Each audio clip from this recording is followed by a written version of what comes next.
अस्सलामु अलैकुम, बोल न्यूज़ में खुशामदीद। मैं हूँ शर्जील अरशद। बुलेटिन का करेंगे आगाज़। सबसे पहले बात करेंगे कुरान करीम की बेहुरमती का इल्ज़ाम। सरगोदा में हजूम ने शहरी के घर पर धावा बोल दिया। हज़ारों की तादाद में शहरी मुजाहिद कॉलोनी पहुँच गए। हमले की खबर सुनकर पुलिस की भारी नफरी भी मुजाहिद कॉलोनी पहुँच गई। एहलकारों ने हालात कंट्रोल में कर लिए हैं। मुश्तइल अफराद का कहना है कि सुबह मुजाहिद कॉलोनी में कुरान पाक के जले हुए औराक मिले थे। सरगोदा में हफ्ते भर के लिए दफ़ा 144 नाफिज कर दी गई। ज़िले भर में हर किस्म के जलसे, मुजाहरे, इज्तिमा और धरने पर पाबंदी लगा दी गई है।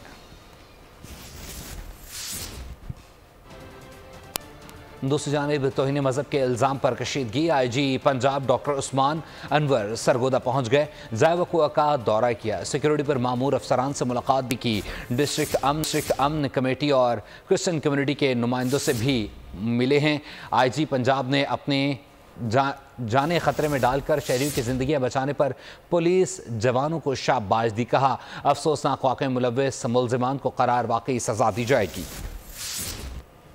गैर तस्दीक के एक्शन लेना गलत है, इनटॉलरेबल है ऐसा कोई भी काम होना। लेकिन अगर वो हो गया हो तब भी स्टेट इसके ऊपर काम करे। अगर स्टेट ना करे तो फिर भी इसके लेवल्स हैं, लेकिन इसका ये मतलब हरगिज़ नहीं कि कानून को हाथ में लिया जाए और इसको फिर मुल्क की बदनामी होने का चांस होता है। लेकिन अल्लाह का शुक्र है, हमारी पुलिस फोर्स ने, हमारे RPO साहब ने, सबने मिल के, आप लोगों से पूछ लीजिए कि कितनी बहादुरी से किया। अल्हम्दुलिल्लाह कोई नुकसान नहीं। जहाँ तक ताल्लुक़ है दहशत फैलाने का या लोगों को कानून को हाथ में लेने का, इसकी इजाज़त नहीं है। उसके खिलाफ भी कार्रवाई होगी। जहाँ तक ताल्लुक़ है, अगर कुरान शरीफ की बेहुरमती हुई है तो उसके खिलाफ भी पर्चा दर्ज हो चुका है, दोनों के खिलाफ।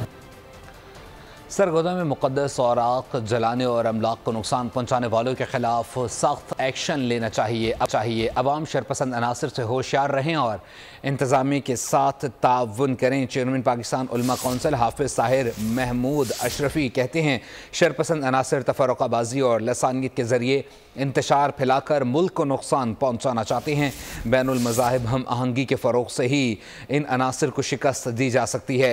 पाकिस्तान उलमा कौंसिल रहनुमा और बैनुल-अक़वामी बैनुल मज़ाहिबी हम आहंगी कौंसिल सरगोदा में मसीही रहनुमाओं समेत तमाम मकातब फ़िक्र के मजहबी स्कॉलर्स से राबते में हैं। जल्द बाहमी मुआहदे के ज़रिए वाज़े लाएमल का ऐलान किया जाएगा। खबर शामिल करेंगे खेलों के मैदान से। आपको बताएं, दूसरे T20 में इंग्लैंड ने पाकिस्तान को 23 रन से शिकस्त दे दी। 184 रन हदफ के ताक़ुब में पाकिस्तान टीम 160 रन पर ढेर हो गई। फातेह टीम ने 4 मैचेस की सीरीज़ में 1-0 की बरतरी हासिल कर ली। T20 सीरीज़ का पहला मैच बारिश की नज़र हो गया था। 184 रन का हदफ। पाकिस्तानी टीम ओवर्स भी पूरे नहीं कर सकी। 160 रन पर किस्सा तमाम हो गया। ओपनर्स टीम को अच्छा आगाज फराहम करने में नाकाम रहे। मोहम्मद रिजवान 0 और साइम अयूब सिर्फ 2 रन पर पवेलियन लौट गए। खरजमान ने 45, बाबर आजम ने 32 रन बनाए। इफ्तिखार 23, अम्माद वसीम 22 और आजम खान 11 रन बना सके। रिज टोपली ने 3, मोइन अली और जॉफर आर्चर ने 2-2 शिकार किए। इंग्लैंड ने 7 विकेटों पर 183 रन बनाए। जोस बटलर ने 84 रन की शानदार इनिंग खेली। शाहीन आफरीदी ने 3, अम्माद वसीम और हारिस रऊफ ने 2-2 विकेटें हासिल की।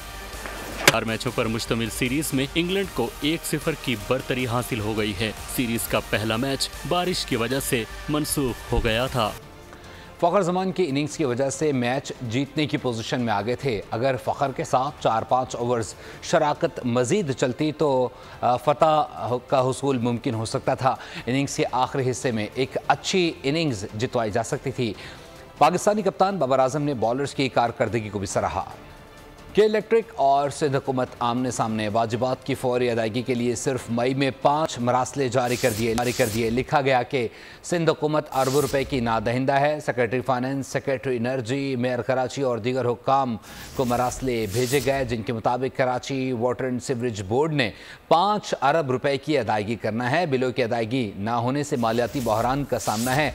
अगर फौरी अदायगी नहीं हुई तो शदीद गर्मियों में नेटवर्क बैठ सकता है और तवील लोड शेडिंग हो सकती है। शरह सूद बुलंद होने के बायस बैंकों से कर्जे नहीं ले सकते। मालियाती बहरान के बायस मेंटेनेंस में मुश्किलात का सामना है।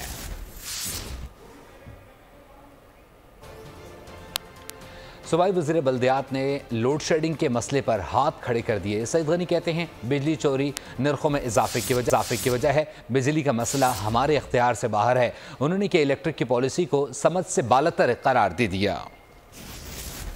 बड़े लोग हैं, हम सब हैं, मिसाल के जो भी देते हैं, आप भी देते हैं, हम भी देते हैं, जो भी देता है, उन सबको बिजली महंगी मिलती है इसलिए कि जो बिजली चोरी होती है, जो लोग बिल नहीं देते हैं, सारा बोझ जो हमारे ऊपर आता है। निजाम नहीं है इदारों के पास, वो बोझ हम पे डाल देते हैं। ये कोई हल नहीं है, कोई तरीका नहीं है। अगर आपकी रिकवरी नहीं होती, आपकी कलेक्शन बहुत कम है, तो भाई अगर मैं बिजली चोरी करता हूँ तो आपको इख्तियार है कि मुझे पकड़ें, मेरे खिलाफ FIR कराएं, मुझे गिरफ्तार कराएं। अगर मैं बिजली का बिल नहीं भरता हूं, आपको ये इख्तियार है कि आप मेरी बिजली डिस्कनेक्ट करें। लेकिन ये क्या तरीका है कि मैं बिजली का बिल नहीं भरता लेकिन जुबैर भाई की भी बिजली जाएगी इसलिए कि मैं बिजली भरता हूँ। मैं बिजली चोरी करता हूँ लेकिन बिजली जो है वो कंधारी साहब की भी जाएगी इसलिए कि मैं बिजली चोरी करता हूँ। बदकिस्मती इनकी ये कि मेरे पड़ोसी है। अगर के इलेक्ट्रिक के पास निजाम नहीं है कि वो ये चीजें कर सके तो उन्होंने आसान हल निकाल दिया कि चूंकि हमारे पास निजाम नहीं है कि हम सही बंदी की बिजली काट सकें, इसलिए सबकी बंद कर लो। हल नहीं है, ये कोई जवाब नहीं। मैं बिल भरता हूँ, मेरे यहाँ 12 घंटे की लोड शेडिंग, मैं भुगतता हूँ उसको, लेकिन फिर इनका दिल चाहता है कभी कभी 6 दिन के लिए हमारे फीडर बंद करते थे, 6 दिन के लिए। फिर अगर वो लोग बेचारे जो इस गर्मी में मर रहे होंगे वो क्या करेंगे भाई? सड़क पे निकलेंगे ना, क्या करेंगे? नहीं निकलना चाहिए लेकिन निकलते हैं। वो सड़क पे निकलते हैं तो FIR भी के इलेक्ट्रिक कटवा दी है। भाई तुम्हारा सड़क से क्या वास्ता है? SHO FIR कटवाए, कोई DC FIR कटवाए, कोई असिस्टेंट कमिश्नर FIR कटवाए,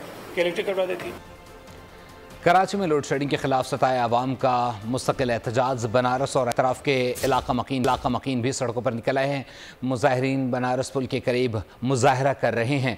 एहतजाज के बायस बनारस अब्दुल्ला कॉलेज और अतराफ में ट्रैफिक की रवानी मुतासर हो रही है। मजीद जान लेते हैं बुल न्यूज़ के नुमाइंदे मोहम्मद काशान से, जो कि इस वक्त एहतजाज की जगह पर मौजूद हैं। उन्हीं से जानते हैं मुजाहिरीन क्या मुतालबा करें। काशान, अपडेट कीजिएगा। देखें, शहर कायद में लोड शेडिंग के खिलाफ सताए अवाम जो मुस्तकिल सरापा एहतजाज है, ऐसे ही बनारस और इतराफ के इलाके में जो है इलाका मकीन सड़कों पर नजर आ रहे हैं। जबकि पुलिस हुकाम का बताना है कि इलाका मकीनों ने आने जाने वाली तमाम सड़कें जो है ट्रैफिक की आमदोरफ्त के लिए बंद कर दी है। पुलिस की भारी नफरी भी जो है पहुंच गई है। जबकि मुजाहिरीन की जानिब से मुतालबा किया जा रहा है कि गैर एलानी लोड शेडिंग जो है वो उसका सिलसिला जो है जारी है। सुबह और शाम में जो है 9 घंटे ही मुबैना गैर लोड शेडिंग जो है वो की जा रही है। उसके खिलाफ जो आज ये सरापा एहतजाज दिखाई दे रहे हैं। एहतजाज के बाद जो बनारस अब्दुल्ला कॉलेज और इतराफ में ट्रैफिक जाम हो गई है। आने जाने वाले दोनों ट्रैक जो है मुजाहिरीन की जानिब से बंद कर दिए गए और के इलेक्ट्रिक के खिलाफ नारेबाजी की जा रही है। जी, बहुत शुक्रिया काशान अपडेट करने के लिए। साबका अदकारा ज़ैनब जमील ने अपने ऊपर कातिलाना हमले का इल्ज़ाम शौहर पर आयद कर दिया। वीडियो बयान में कहा कि शौहर 2 माह से धमकियां दे रहा था, अभी भी जान को ख़तरा है, पुलिस की तफ्तीश से मुतमिन नहीं। IG पंजाब वाक़े का नोटिस ने सिक्योरिटी फराहम करने का भी मुतालबा कर दिया। मेरे शौहर की जानिब से मेरे ऊपर कातिलाना हमला करवाया गया और पुलिस के ताउन के साथ मैं सेटिस्फाइड नहीं। 2 महीने से धमकियां देनी शुरू की हुई। मेरे पास सारे सबूत हैं उसके खिलाफ। मेरी जान को अभी भी खतरा है। अपील करती हूँ IG पंजाब से कि खुद इस केस का नोटिस लें और मेरी तफ्तीश को शफाफ बनाया जाए। मुझे 6 गोलियां लगी हैं और मेरी बहुत बुरी हालत है, मेरी मदद की जाए। सब्सक्राइब करें और बेल दबाएं ताकि कोई खबर रह न जाए।